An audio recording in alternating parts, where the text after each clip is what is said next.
ध्यान की स्थिति ले लें। जिस भी स्थिति में हम अपने आप को अधिक समय तक स्थिर रख सकें,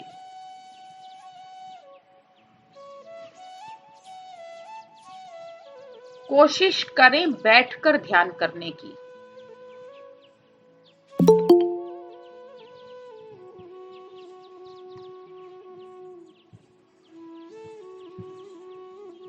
जब भी ध्यान करें तो बैठकर ध्यान करें, क्योंकि जो हम लेटकर ध्यान करते हैं वो स्थिति बहुत आरंभिक स्थिति है। उस स्थिति को केवल इसलिए पकड़ा जाता है कि हम एक स्थान पर टिकना शुरू हो जाएं।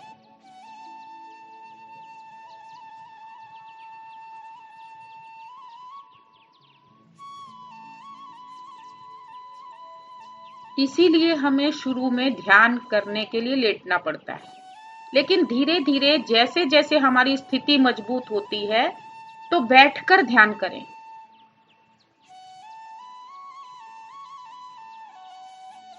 अपनी स्थिति ले लें। कोई भी आसन अगर आप आलती पालती लगाकर बैठे हैं तो आप प्रयास करें कि अपने दोनों पैर थोड़े से अधिक फैला दें, जिससे कि पैरों के तलवे आपकी थाइस से टच हो जाएं, जो आपको अधिक समय तक रुकने में मदद करेगी। स्थिति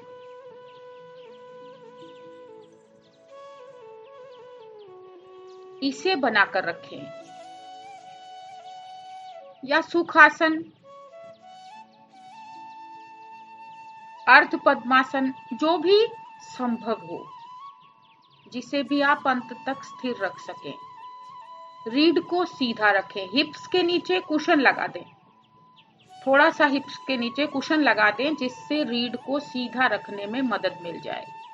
अगर आप दीवार के सहारे पर बैठे हैं तो अपनी पीठ को अलग कर लें, दोनों कंधों को दीवार से अलग कर लें, केवल हिप्स का पोर्शन दीवार से टच कर दें।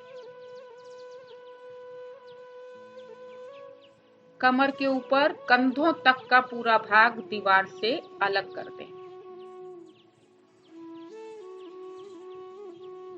आंखें कोमलता से बंद।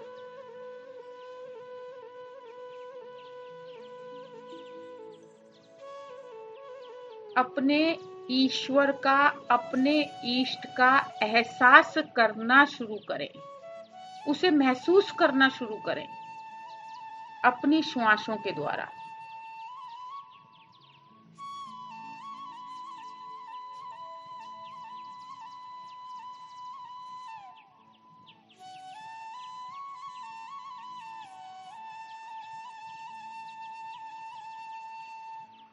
धीरे धीरे श्वास को गहरा करते जाएं।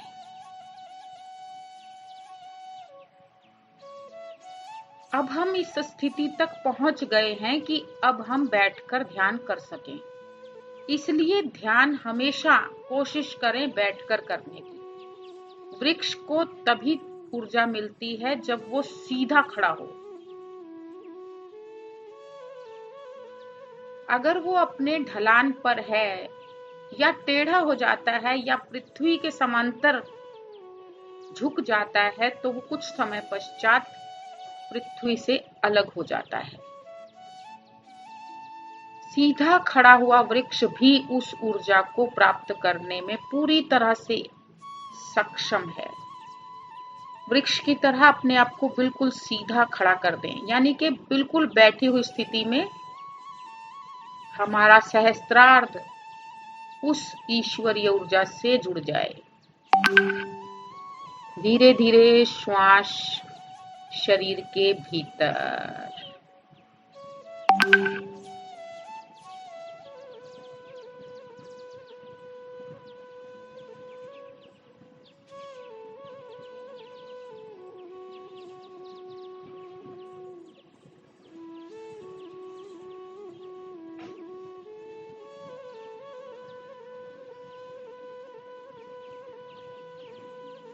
धीरे धीरे श्वास को बाहर जाते हुए महसूस करते जाएं। जैसे जैसे हमारी श्वास शरीर से बाहर जाती है, ये पूरी ब्रह्मांडीय ऊर्जा को एक्टिव कर देती है।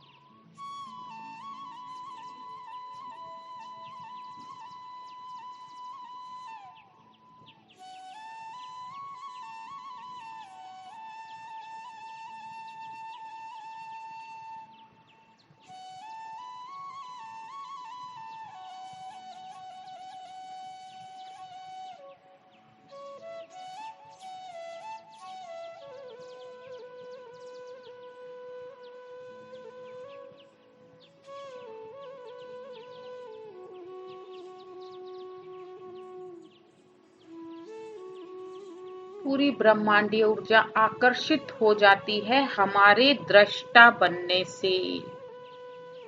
मैं शरीर नहीं हूं। हम अपने आप को शरीर समझ बैठते हैं, जिसके कारण हम विकारों से ग्रसित हो जाते हैं।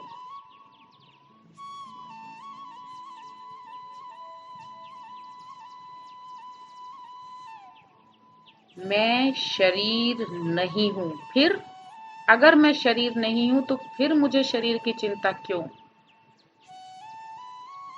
धीरे धीरे श्वास को भीतर प्रवेश करते हुए देखते जाएं। ये शरीर एक बहुत सुंदर मंदिर है जो मिला है परमात्मा को। परमात्मा ने चुना है इसे अपने रहने के लिए। तो हम कितने भाग्यशाली हैं जो इस शरीर के अंदर रह रहे हैं, ना कि हम शरीर हैं। हम परमात्मा का वो स्वरूप हैं जो इस शरीर के अंदर वास करता है। शरीर को हमें क्यों स्वस्थ रखना है? क्योंकि शरीर स्वस्थ होगा तो जो आत्मा, जो परमात्मा, जो ईश्वर इस शरीर के अंदर वास करेगा वो भी प्रसन्न होगा, वो भी स्वस्थ होगा। इसलिए इस शरीर को सुंदर बनाकर रखें। अपने परमात्मा के लिए इस शरीर को सुंदर बनाएं। जब हम कोई भी बाहर मंदिर बनाते हैं अपने घर के कोने में, तो हम उसे सजा देते हैं। कभी उस पर फूल लगाते हैं, कभी हम उस पर लाइट लगा देते हैं, कभी उसे हम लड़ियों से सजा देते हैं कि जिस स्थान पर हमारे परमात्मा निवास कर रहे हैं वो स्थान सुंदर लगे। और हम जो भी घर में आता है उसे अपना मंदिर दिखाते हैं। आइए हम आपको अपना मंदिर दिखाते हैं। आपका ये शरीर भी उस ईश्वर का मंदिर है। इसे भी सजा कर रखें उस ईश्वर के लिए, क्योंकि यहाँ पर भी वास है उसका।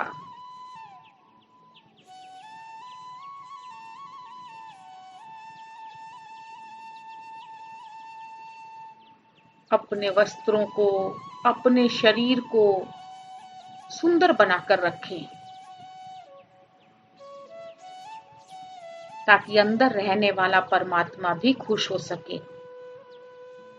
अगर आपका शरीर अस्त व्यस्त होगा, आपके वस्त्र अस्त व्यस्त होंगे, आपका चेहरा अस्त व्यस्त होगा, तो आपके अंदर रहने वाले उस इष्ट की मूर्ति को आप कैसे देख पाएंगे? उसकी सुंदरता को कैसे पहचान पाएंगे? धीरे धीरे श्वास को भीतर प्रवेश करते हुए देखते जाएं। आपके दोनों पैरों के पंजे एकदम शिथिल, समर्पित हो चुके हैं इष्ट के चरणों में।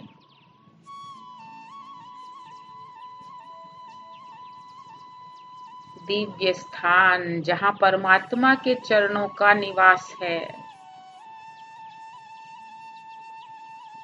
हम तो ये शरीर जिसे हम मैं समझ बैठते हैं, ये तो मात्र उसका निवास स्थान है, मात्र एक घर है, किराए का घर।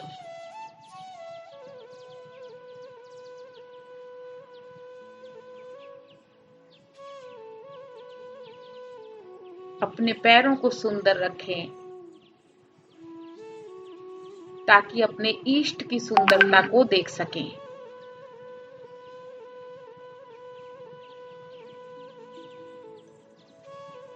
धीरे धीरे श्वास शरीर के बाहर पूरी ब्रह्मांडीय ऊर्जा को खींचने में सक्षम है। आकाश स्थिर है, इसीलिए आकाश ऊर्जावान है। इसीलिए हम सब गर्दन ऊपर उठा देते हैं, क्योंकि आकाश स्थिर है और स्थिरता ही इस ऊर्जा को खींचने में सक्षम है। इसीलिए हमें अपने शरीर को रोकना जरूरी है। हम 1 सेकंड में अपने कदम को बढ़ा देते हैं।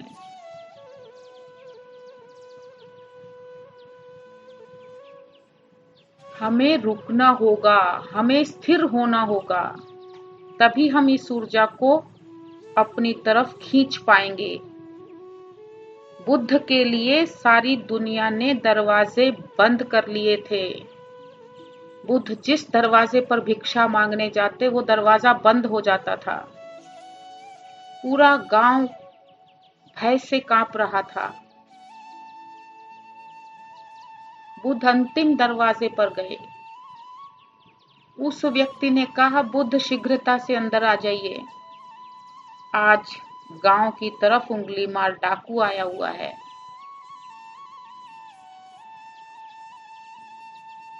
बुद्ध ने कहा, लेकिन मैं तो भिक्षा के लिए आया हूं। बुद्ध, हम भय से कंपित हैं।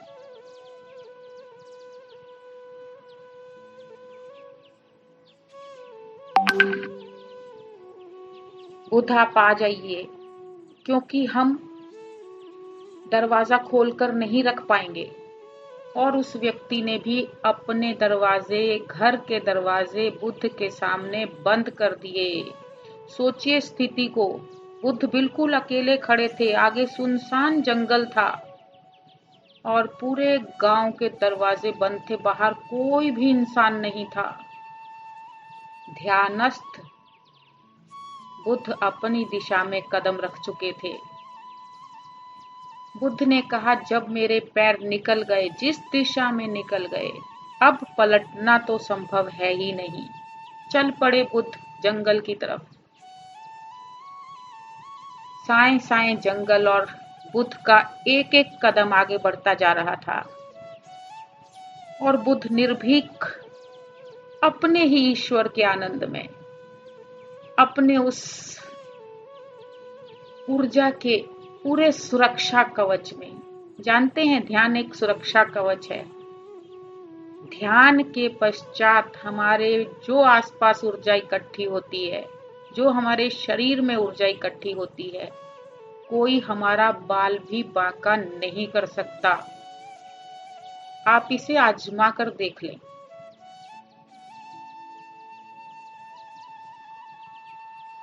आपका कोई कुछ नहीं बिगाड़ सकता।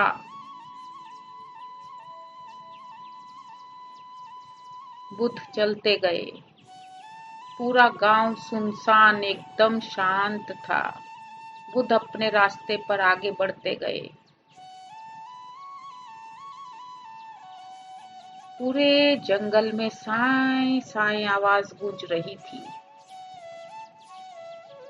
और बुद्ध अपने ही आनंद में, मानो पुष्प वर्षा हो रही हो बुद्ध के ऊपर, मानो वो अपने परमात्मा के साथ चेहरे पर आनंद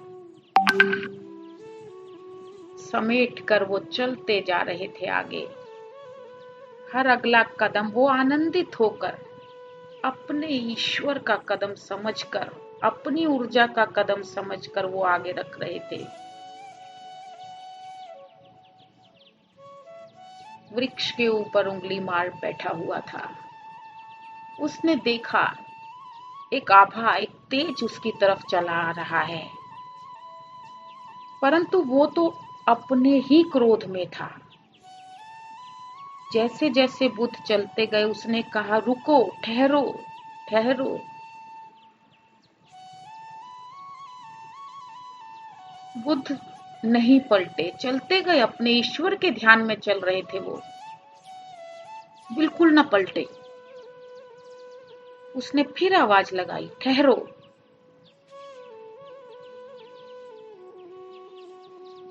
बुद्ध रुके।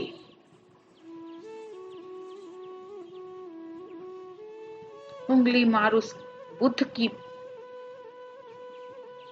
के सामने खड़े हो गए। तुम्हें डर नहीं लग रहा मुझसे? मुझे कैसा डर? मैं तो अपने ईश्वर के साथ आनंदित हूं। मैंने इतनी बार तुम्हें ठहरो ठहरो बोला। बुद्ध ने कहा, मैं तो कब का ठहर गया, तुम कब ठहरोगे? ये ठहरना संकेत था ध्यान का। मैं तो कब का ठहर गया अपने इष्ट के साथ, अपनी उस शक्ति के साथ। तुम कब ठहरोगे? तुम तो अभी पहचान भी नहीं पा रहे।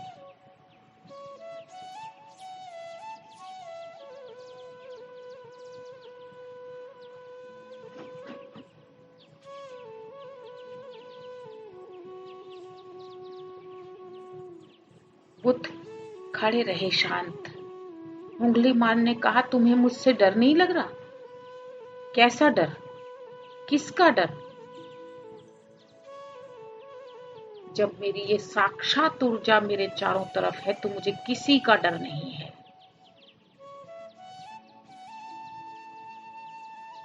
मैं स्वयं पूर्ण हूं, तो मुझे क्यों डर लगेगा?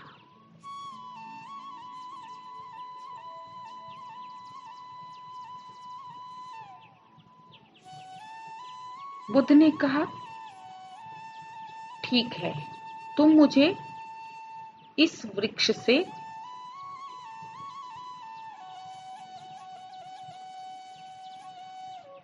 दो पत्ते तोड़कर ला दो। उंगली मार ने कहा, इसमें क्या बड़ी बात है? और उंगली मार ने झटके से 4 पत्ते तोड़ दिए। तुम इतने बहादुर हो? हाँ, इसमें क्या है? अच्छा, अब एक काम और करो। अब तुम इन 4 पत्तों को वृक्ष से जोड़कर दिखाओ। बुद्ध, ये कैसा मजाक है?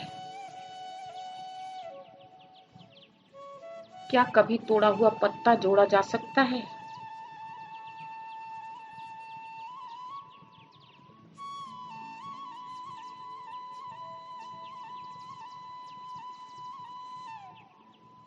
क्या तुम जोड़ सकते हो? बुद्ध से पूछा उंगली मार ने। हाँ, अवश्य।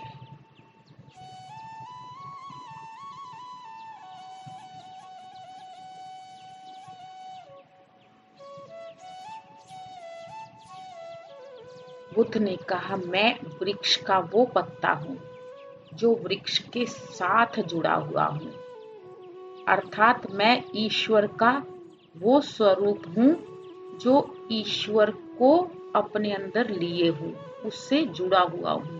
और तुम इस वृक्ष के वो पत्ते हो जो अपने इष्ट से अलग हो, अपनी ही दुनिया में, अपनी ही माला को तैयार करने में। मैं ताकतवर हो जाऊंगा जब मेरे गले की माला पूरी हो जाएगी। तुम अपनी ही दुनिया में अपने ईश्वर से अलग, उस वृक्ष से अलग हुए पत्ते की तरह हो। मैं तुम्हें भी उस वृक्ष से जोड़ सकता हूं।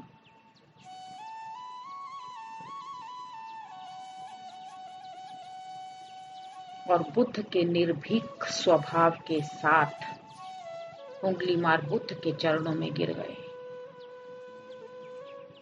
अपने अस्त्र शस्त्र सब बुद्ध के चरणों में फेंक दिए। बुद्ध, मैं भ्रमित हो गया था, मैं अहंकार में आ गया था। मुझे लगा था कि मैं सबको मारकर जीत सकता हूं।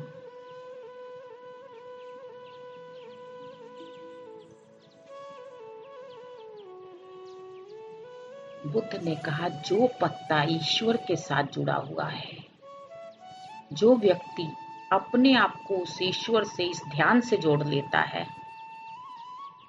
वो कभी भी वृक्ष से अलग नहीं हो सकता। वो अपने ईश्वर से अलग नहीं हो सकता। वो इस संसार के माया जाल में नहीं फंस सकता।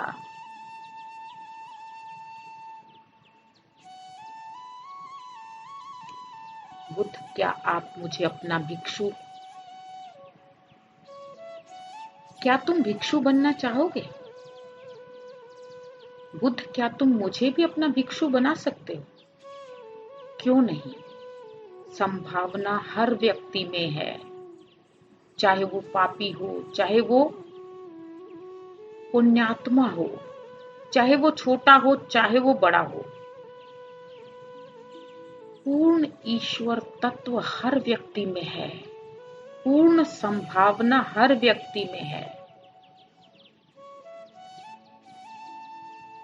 ये उस व्यक्ति का जन्म सिद्ध अधिकार है कि वो इस पूर्णता को प्राप्त कर सकता है।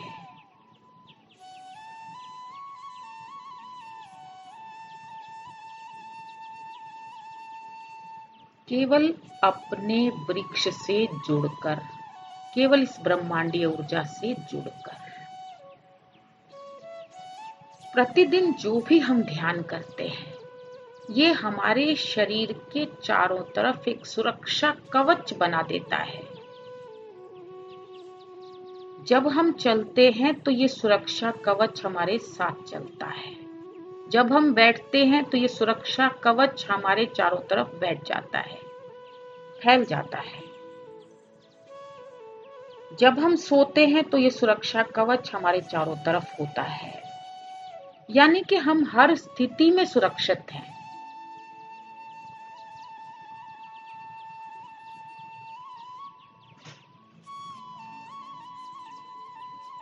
ऐसा बुद्ध ने उस दिन उंगलीमार को पूरी तरह से आश्वस्त किया और उसे अपना भिक्षु स्वीकार किया।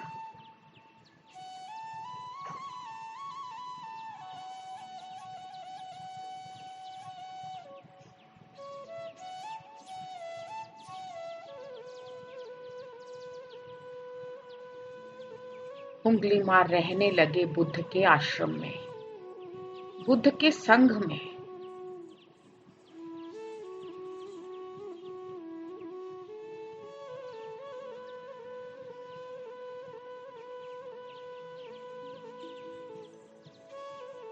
एक बार एक गाड़ी, बैलगाड़ी निकल रही थी रास्ते से।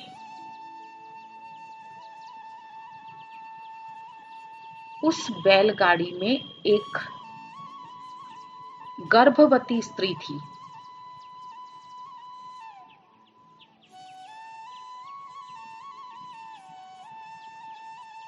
अचानक से उस स्त्री को प्रसव पीड़ा आरंभ हो गई।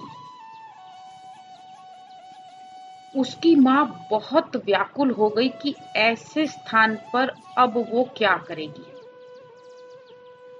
इतने में उंगलीमार, जो भिक्षु का रूप ले चुके थे, उन्होंने उस आवाज को सुन लिया। वो दौड़े दौड़े उस ओर गए जिधर से मदद की गुहार लग रही थी। वो भिक्षु के रूप में वहां खड़े थे। उसकी मां मदद के लिए गुहार कर रही थी, कोई मदद करो, मेरी बेटी को प्रसव पीड़ा आरंभ हो गई है।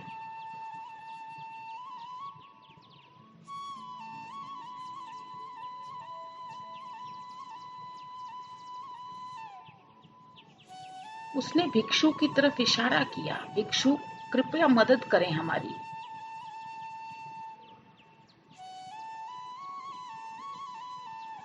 उंगलीमार भागे भागे बुद्ध के पास गए। बुद्ध, ये स्थिति है, मैं क्या कर सकता हूं? बुद्ध ने कहा, तुम सब कुछ कर सकते हो, अब तुम्हारे पास ध्यान की ऊर्जा है। लेकिन बुद्ध, मैंने तो अपने जीवन में बहुत पाप किए हैं। बुद्ध ने कहा, तुमने साधना भी तो की है, तुम अपनी साधना को कैसे भूल गए? बुद्ध ने कहा, तुम अभी के अभी जाओ, जो मदद तुमसे बन सकती है तुम करो।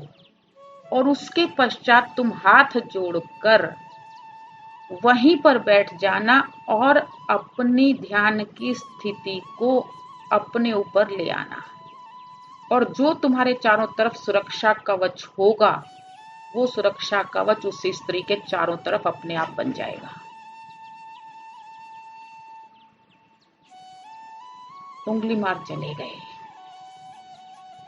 भिक्षु के रूप में थे, उस बैलगाड़ी के पास गए और जो वस्त्र उन्होंने अपने शरीर पर ढक रखा था वो उन्होंने उस गाड़ी के ऊपर ढक दिया। थोड़ी ही देर में वहां पर उस स्त्री ने पुत्र को जन्म दिया। जन्म देने के बाद जब वो स्त्री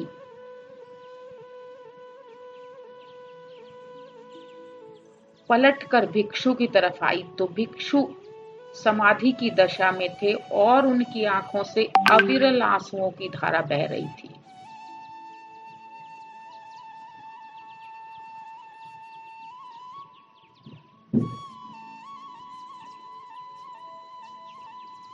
वो हाथ जोड़कर स्त्री नतमस्तक हो गई भिक्षु उंगली मार के सामने।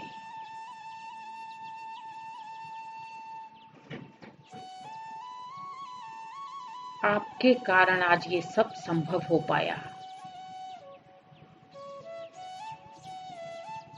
उंगली मार बुद्ध के पास पहुंच गए बुद्ध, और उंगली मार की आंखों से आंसू सूख ही नहीं रहे थे। बुद्ध, आज आपने मुझे वो दे दिया जो शायद मैं सोच भी नहीं सकता।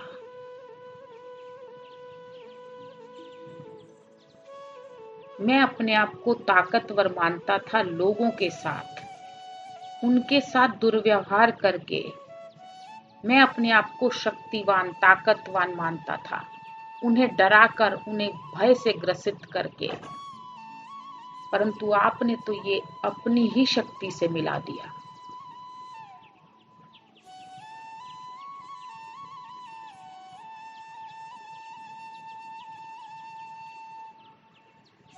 बुद्ध ने कहा, साधना की ऊर्जा में बहुत ताकत होती है,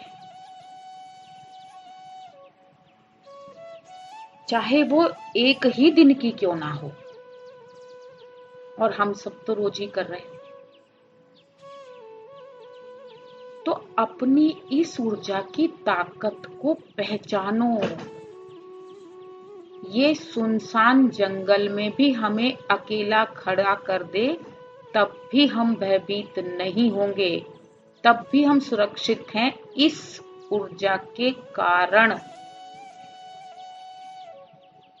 श्वास को धीरे धीरे भीतर महसूस करते जाएं।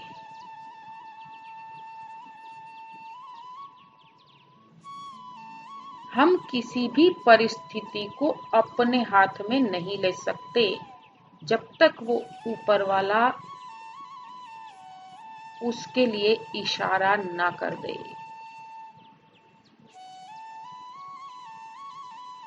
अपने बिस्तर से जब सुबह उठें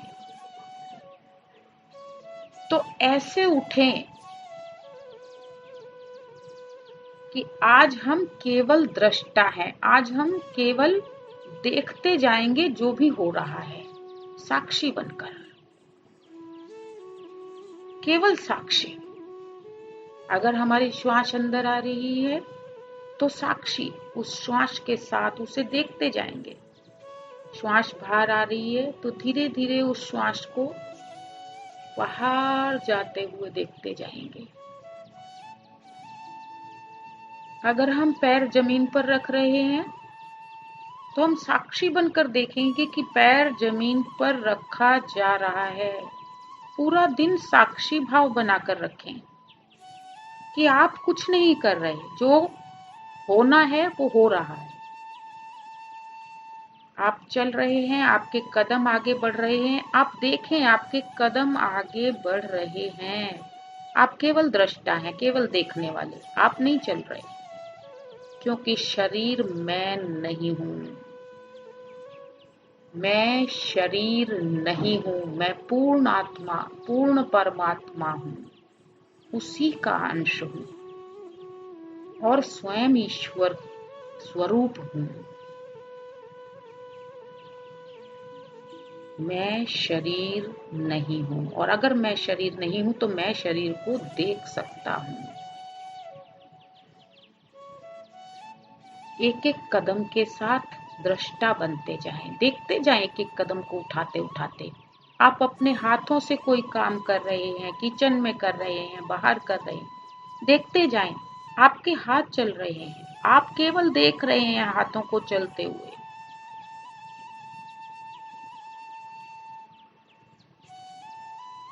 आपकी दृष्टि कुछ भी देख रही है, वहां पर भी आप दृष्टा हैं। आप देख रहे हैं कि आपका शरीर क्या देख रहा है।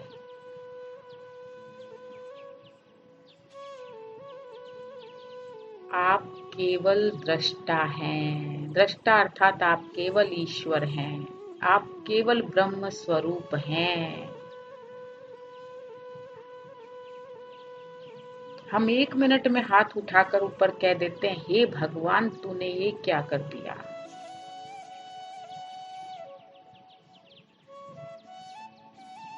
भगवान क्या नीचे उतरकर करने आए थे उसे?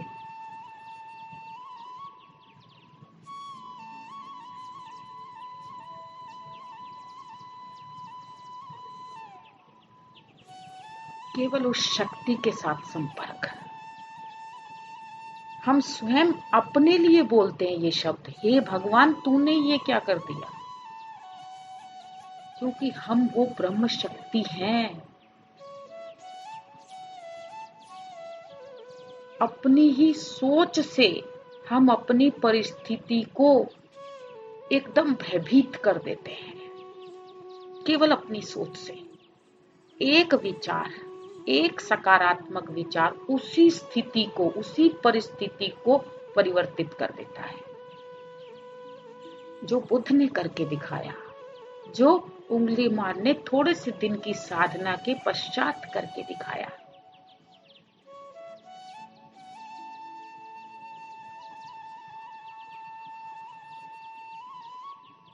सभी लोग डरते थे उससे, बड़े बड़े राजा डरते थे,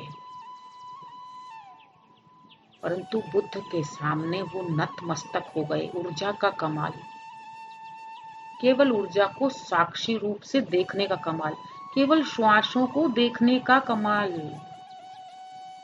अपनी आती जाती हुई श्वास के प्रति सजगता का कमाल,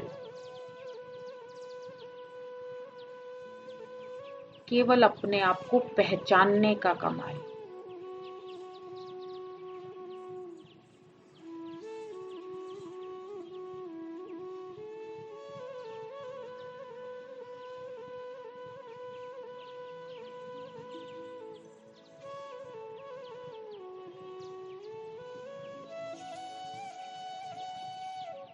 श्वासों के साथ ये ऊर्जा इस समय आपके शरीर के अंदर पूरे वेग के साथ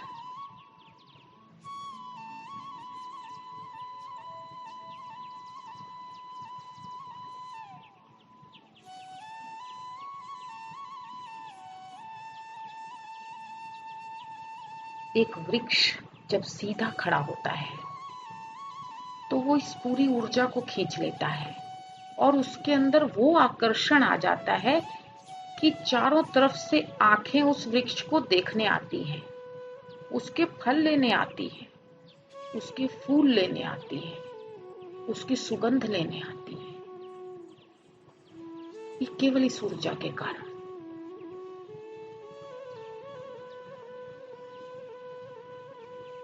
अपने नियम को बढ़ाते जाएं। एक समय अगर आप ध्यान कर रहे हैं तो दूसरे समय को भी निश्चित करें, निर्धारित करें। दूसरा समय भी आपको नियमबद्ध होकर एक निश्चित समय पर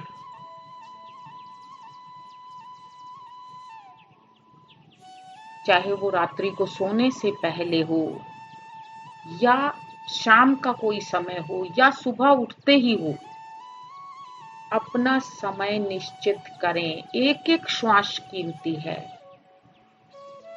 एक एक क्षण कीमती है।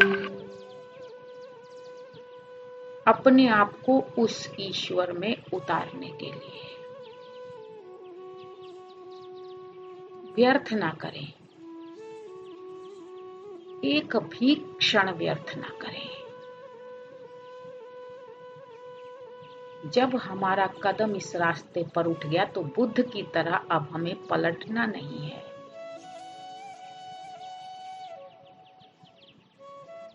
अब हमें उस उंगली मार का भी सामना करना है, उस स्थिति का भी सामना करना है जहां हम किसी दूसरे को भी प्रेरित कर सकें ध्यान के लिए, दूसरों के लिए मदद का हाथ बढ़ाने जितना योग्य अपने आप को बनाना है कि हम दूसरे को भी मदद कर सकें। केवल अपने बारे में ना सोचें। वो था उंगली मार जो केवल अपने बारे में सोचता था, जो आ जाए उसे मारना है, काटना है, बस। बुद्ध बने,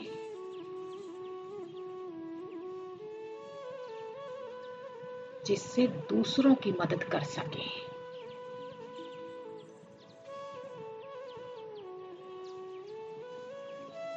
इसीलिए सबसे पहले अपने शरीर की इस ऊर्जा को पहचान लें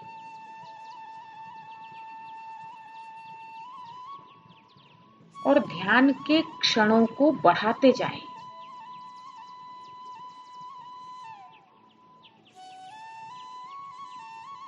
अपनी सुविधा के अनुसार ध्यान का दूसरा समय निश्चित करें, जो भी आपको सुविधाजनक हो। जितना ध्यान हम 12 बजे सुबह करते हैं, उतना ही ध्यान हम दूसरे समय में भी कर पाएं।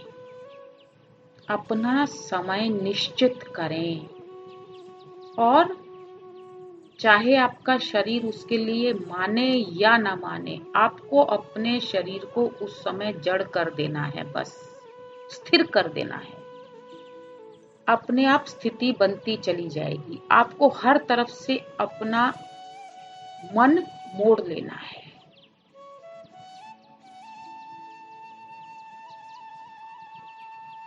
आपको निकल पड़ना है अपने ईश्वर के मार्ग पर।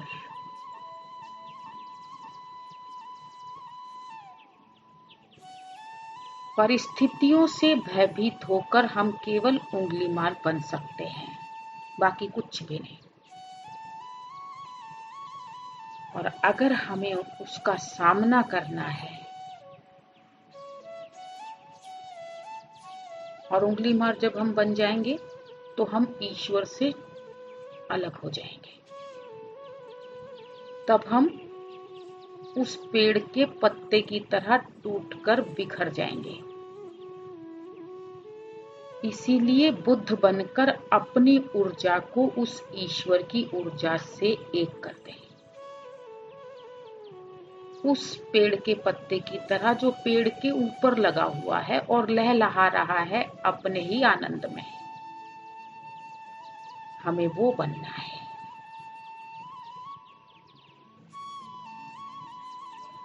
निश्चित करें दूसरा समय, जो भी आपको सुविधाजनक हो, मन को मजबूत करके, क्योंकि हमारा मन बहुत चंचल है। ये हमें साधना में बैठने नहीं देता। लगता है चलो आज कोई बात नहीं, थोड़ा ही सही, कल कर लेंगे। उठाकर ले जाता है।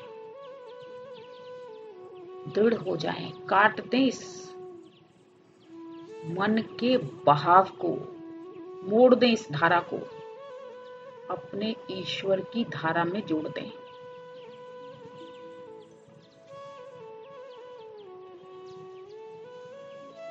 धीरे धीरे ऊर्जा आपके शरीर के अंदर उतर रही है।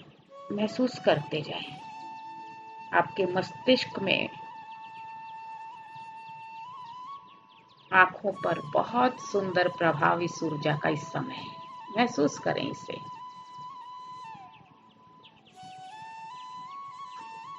यानी एक आनंद, अपने ईश्वर का आनंद हमें अंदर ही अंदर महसूस हो रहा है इस समय।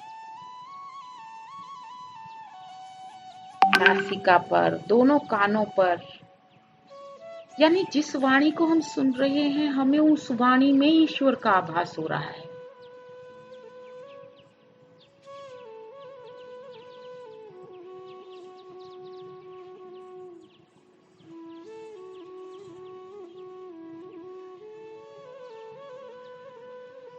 जो गंध हमें आ रही है वो अपने ईश्वर की ही गंध है, जिसको पाकर हम प्रसन्न, हमारा चेहरा खिल जाता है।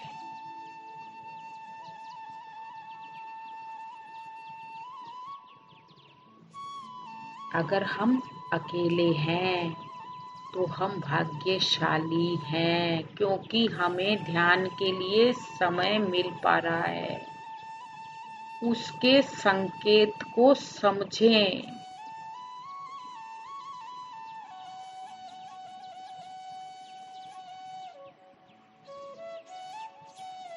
हर किसी को ये समय नहीं मिल पाता। इसे पहचानने का प्रयास करें। बुद्ध अपने पूरे परिवार को छोड़कर अकेले जंगल में चले गए थे, जहां कोई सुख सुविधा भी नहीं थी।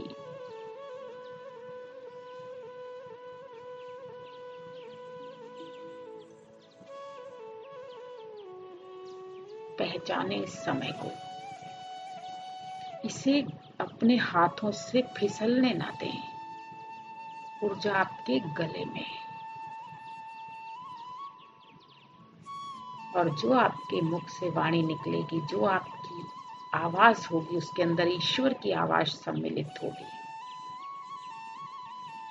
जो आप बोलेंगे उसका प्रभाव आपके आसपास पड़ेगा। आप इसे स्वयं महसूस करते जाएंगे। केवल अपने ध्यान की इस यात्रा को बढ़ाते जाएं। अपने दोनों कंधों पर, हाथों में, वक्षस्थल, हृदय, एक आनंद से भरा हुआ हृदय इस समय आपके पास।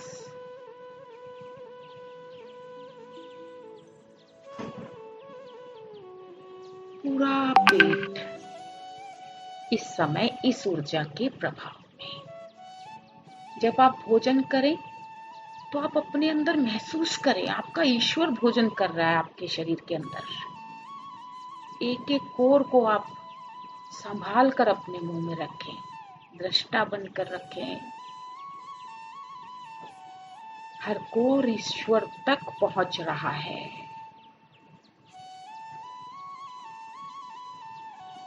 अगर आप होशपूर्वक एक कोर भी अपने अंदर रख लेते हैं मुंह में, तो वो आपको उस ईश्वर का आभास करवा देगा।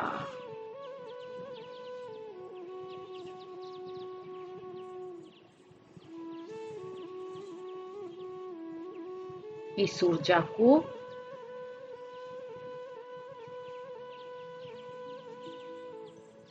जितना हो सके बढ़ाते जाएं।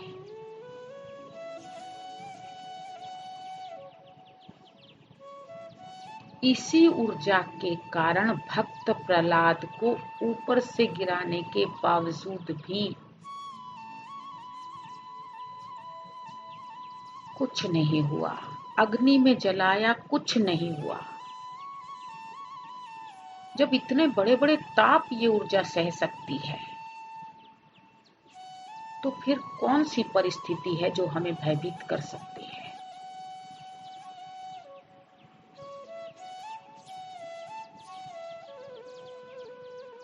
दोनों बाजुओं में इस समय ये ऊर्जा, एक अलग ही आनंद।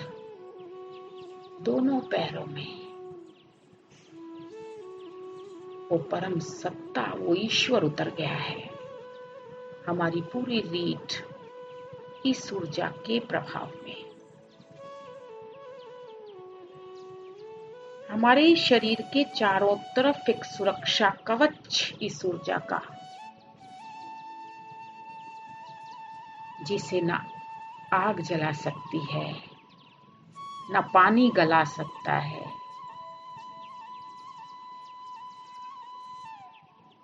कोई इस ऊर्जा के कारण आपका बाल भी बांका नहीं कर सकता।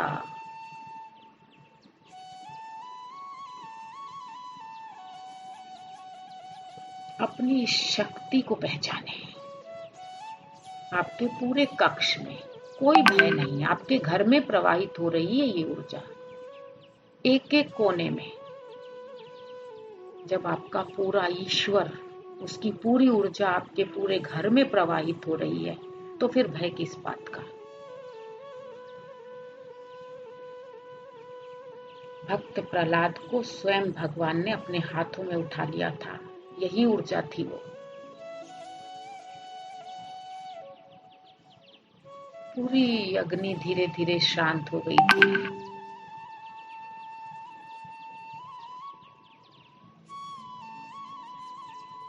इस ऊर्जा के साथ इतना हल्का होकर मनुष्य अपने जीवन को सुंदर बना सकता है।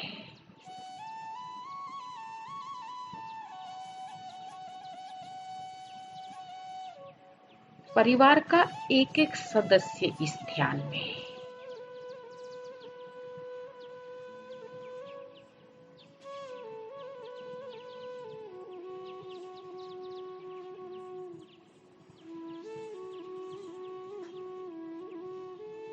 पूरा विश्व इस ध्यान में हमारे साथ, क्योंकि जब ब्रह्मांडीय ऊर्जा से हम जुड़ते हैं तो पूरे विश्व में जितने भी जीव जंतु प्राणी जिनके अंदर ये ऊर्जा बह रही है, वो सबसे हम जुड़ जाते हैं। ब्रह्मांडीय ऊर्जा का धन्यवाद। आसन का नेटवर्क का धन्यवाद। हमारे आसपास की सभी वस्तुओं का धन्यवाद। आप सभी का धन्यवाद। कल हम फिर मिलेंगे एक नए कदम के साथ ध्यान की ओर। सभी को नमस्कार।